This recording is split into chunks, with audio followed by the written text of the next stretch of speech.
ನಮಸ್ಕಾರ ಸ್ನೇಹಿತರೆ, ಮಂಜುಳಾ ಪಟೇಲ್ ಪವನ ವಿತ್ ಸವಿ ರುಚಿಗೆ ಸ್ವಾಗತ.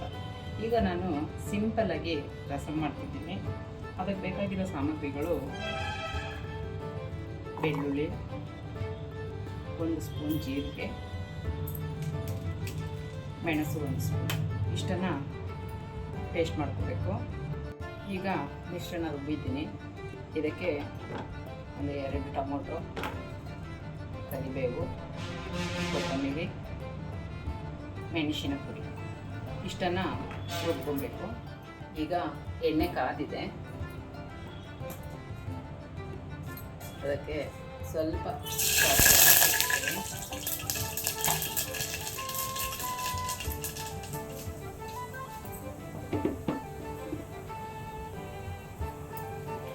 ನಂತರ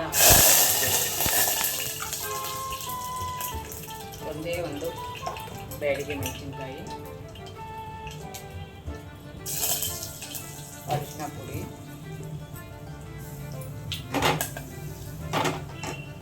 ನಂತರ ಸ್ವಲ್ಪ ನೀರು, ಮತ್ತು ನಾವು ರುಬ್ಬಿಟ್ಕೊಂಡಿರೋ ಮಸಾಲನ್ನೆಲ್ಲ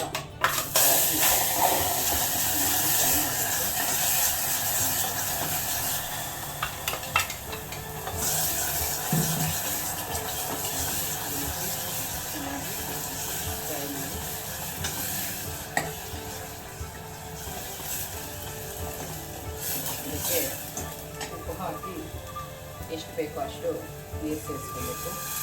ನಿಮಗೆ ತೆಳ್ಳಗೆ ಬೇಕಾದರೆ ತೆಳ್ಳಗೆ, ಗಟ್ಟಿ ಬೇಕಂದರೆ ಗಟ್ಟಿಗೆ ನೋಡಿಕೊಂಡು ನೀರು ಸೇರಿಸ್ಕೊಬೇಕು. ಈಗ ನಾನು ರುಚಿಗೆ ತಕ್ಕಷ್ಟು ಉಪ್ಪು ಹಾಕ್ತಾಯಿದ್ದೀನಿ. ಈಗ ಇದು ಒಂದು ಕುದೀಲಿ. ಈಗ ರಸಮ್ ಕುದೀತಿದೆ.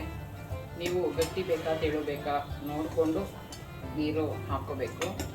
ಬಹಳ ಈಸಿಯಾಗಿ ಒಂದು 10 ನಿಮಿಷದಲ್ಲಿ ಮಾಡುವಂಥ ರೆಸಿಪಿ ಇದು. ನೀವು ಒಮ್ಮೆ ಟ್ರೈ ಮಾಡಿ ನೋಡಿ ಸ್ನೇಹಿತರೆ. ಧನ್ಯವಾದಗಳು. ಈಗ ಬಿಸಿ ಅನ್ನದ ಜೊತೆಗೆ ರಸಮ್ ಹಾಕ್ಕೊಂಡು ಊಟ ಮಾಡಿದ್ರೆ ತುಂಬ ಟೇಸ್ಟ್ ಇರುತ್ತೆ, ಮತ್ತು ಜೀರ್ಣ ಸಹ ಬೇಗ ಆಗುತ್ತೆ. ಇದಕ್ಕೆ ಸ್ವಲ್ಪ ತುಪ್ಪ ಹಾಕ್ಕೊಂಡ್ರೆ ಇನ್ನೂ ಟೇಸ್ಟ್ ಇರುತ್ತೆ.